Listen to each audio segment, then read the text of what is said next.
Ciao a tutti, benvenuti in questo video. In questo video cercherò di spiegarvi come riuscite a capire se un gattino che avete trovato oppure se i gattini che sono nati dalla vostra gatta sono maschi o femmine. È una delle domande, diciamo, che fanno più i proprietari, proprio perché c'è una difficoltà oggettiva rispetto per esempio ai cagnolini di capire se il gattino è maschio o femmina.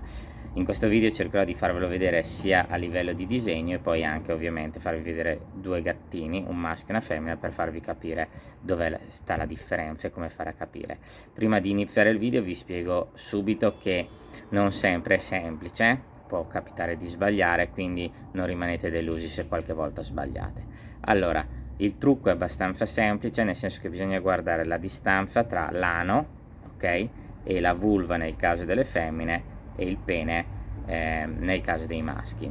Ovviamente nel gatto rispetto al cane tutti e due sono dei fori, sia dove c'è il pene e dove c'è la vulva, quindi la difficoltà soprattutto nei gattini è capire se quello è una vulva o è un pene.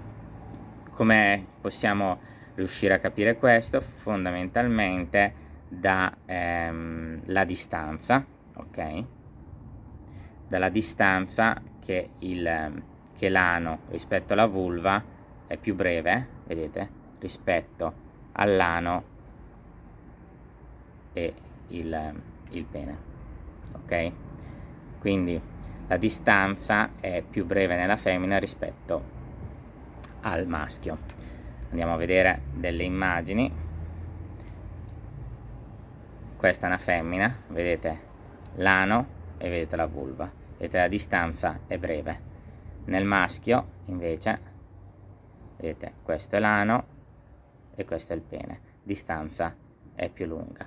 Chiaramente la difficoltà sta nel fatto che a volte può capitare, soprattutto sul singolo gattino, che chiaramente non si ha l'occhio allenato per capire quanto deve essere distante, e soprattutto in alcune tipologie magari di gatti può esserci un po' di confusione, si può sbagliare.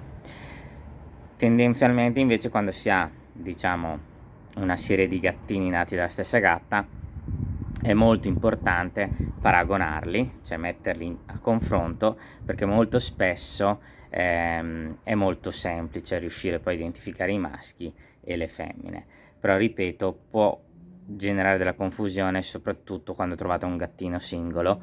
A volte è molto evidente, a volte invece hai il dubbio che la distanza, ovviamente hai magari idea che la distanza è molto lunga e quindi pensi a un maschio, perché ovviamente non sempre ano e vulva sono attaccati come ho fatto vedere nell'immagine, magari sono un pochino più staccati, quindi magari la distanza è meno evidente. Quindi ripeto, per capire se un gattino è un maschio o una femmina si guarda la distanza tra l'ano e la vulva nel caso delle femmine e l'ano e il pene e la distanza ano-pene nei maschi.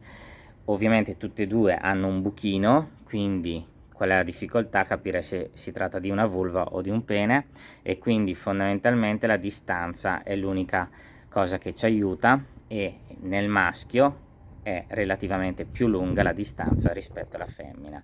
Quindi se trovate un singolo gattino potete sbagliare, sì, soprattutto se non avete un occhio allenato. Se avete invece una serie di gattini nati dalla stessa gatta è molto più difficile sbagliare, perché di solito si mettono i gattini tutti in fila, magari si fanno le foto così è più semplice poi vederlo, e tendenzialmente a meno che avete tutti maschi o tutte femmine, che allora magari può generare un po' di confusione, però molto spesso la differenza è talmente significativa che quindi vi aiuta poi nel capire quali sono i maschi e quali sono le femmine. Spero che questo video vi abbia aiutato in questa domanda che è veramente molto richiesta in internet, e ovviamente perché non è così semplice, potete sbagliare, a volte sbagliamo anche noi quando può capitare, comunque soprattutto nei gattini molto piccoli.